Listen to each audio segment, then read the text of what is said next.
Sveiki visi, ačiū, kad klausotės, žiūrite ir stebite. Šį kartą noriu pašnekėti apie teroristinį aktą, kuris įvyko šių metų kovo 22 dieną vakare Rusijoje muzikos salėje, per kurį žuvo mažiausiai 137 žmonės ir daugiau nei 145 buvo sužeisti.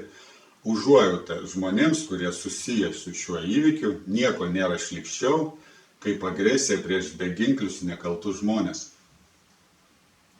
Ir noriu pakalbėti apie tai iš giliau, nes yra tam tikri dalykai, kurių neišgirdau ir jie nebuvo paminėti tarp kalbančiųjų apie šį įvykį. Siūlau su manimi pamastyti, kas būtų nutikę ir aplamai, ar šis įvykis būtų nutikęs, jeigu paprastiems civiliams būtų buvusi suteikta galimybė laisvai įsigyti ir nešioti šaunamuosius ginklus. Žinau, kai kas jau nuo tos minties, kaip sako, pašiurpsta, pakraupsta. Ir kai kas iš jūsų galvoja, kad šitas įvykis būtų nublankęs nuo to, kas dėtųsi, jeigu tai būtų leidžiama paprastiems žmonėms. Ir toks jausmas, kad mus propaguoja ir bando pasakyti, kad aplink mus esantys žmonės ir mes patys tuo pačiu, suprantate, esam neadekvatus, neįgalus, kad mes tokie, kuriuos reikia kontroliuoti, valdyti, prižiūrėti, kad mes negalim nieko patys spręsti, priimti atsakomybę patys, kad reikia valdžios ir valdžios institucijų, kuri galėtų suteikti mums tą saugumą, ramybę ir kažkokias galimybės, kad turi būti kažkas už mus protingesnis, paskui kurį mums reikia sekti, klausyti, eiti ir, kaip sako, pagal jį vykdyti visas tas instrukcijas, įstatymus, nuorodas, kurias jis mums išleis, pateiks, parodys. Tai mes patys to negalim daryti. Aš manau, šiaip atvirkščiai, aš manau, kad jeigu būtų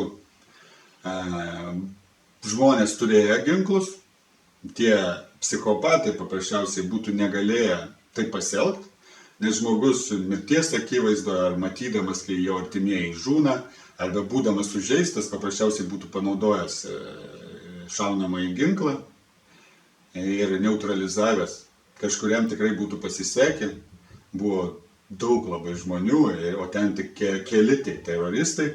Tai pranašumas būtų buvęs žmonių pusėje ir jie tikrai būtų atstatę tą pusiausvyrą, tą teisybę, tą normalų sąmoningą elgesį. Tai būtų prisiėmę atsakomybę ir paspaudę ten, kur reikia, taip kaip reikia, šaunamojo ginklo gaiduką.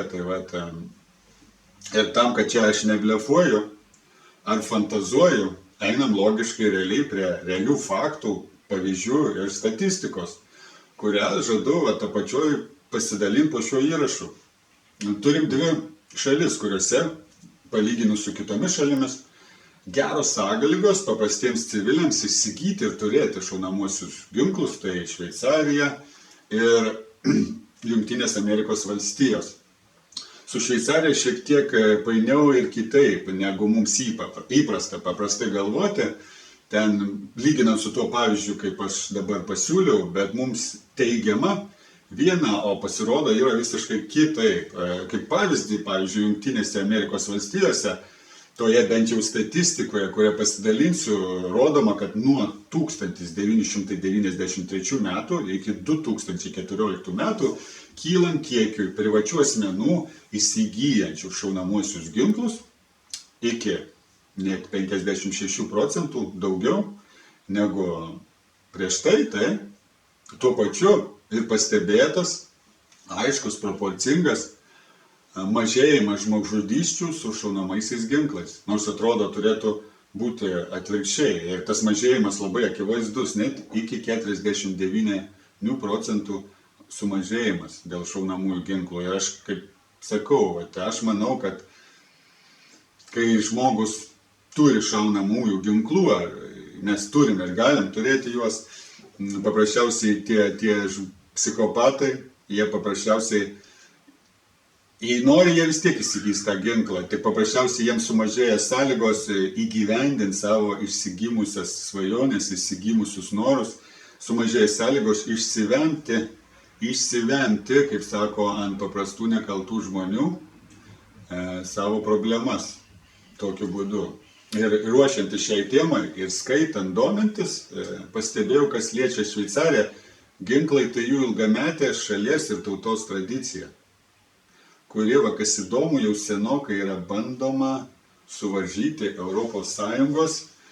Ir reikia pripažinti, kad jiems visgi daugiau mažiau bet pavyksta. Ta prasme, skaičiau gan senus įrašus, straipsnius ir ten matosi ta tendencija. Ir matosi, kad visame pasaulyje paprasti piliečiai vis labiau bandome nuginkluoti, suvaržyti, apriboti. Vyksta tai visame pasaulyje proporcingai.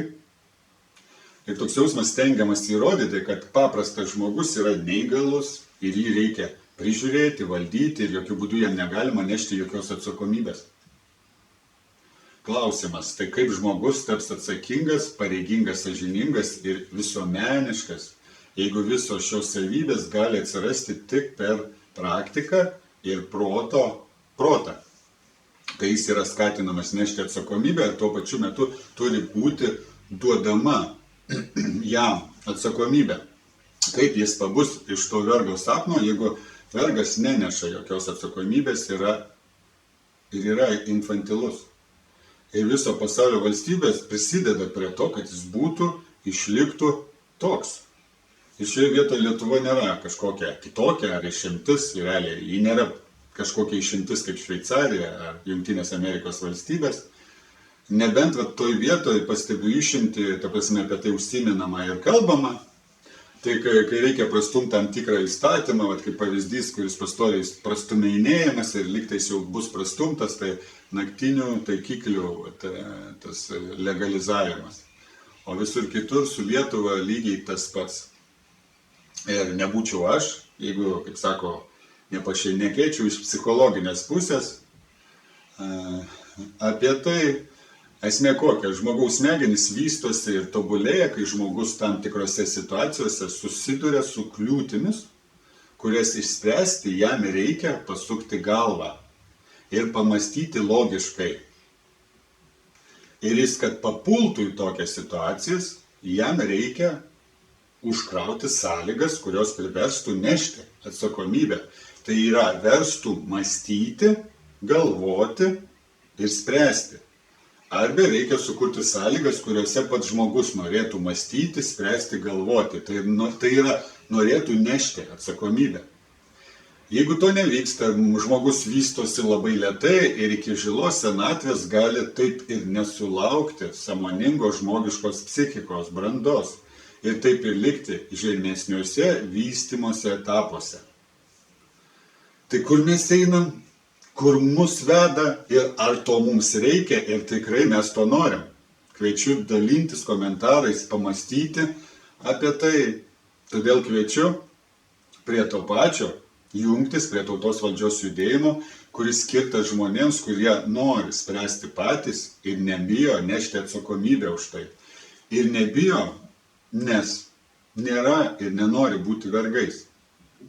Nes vergas negalvoja ir nedaro.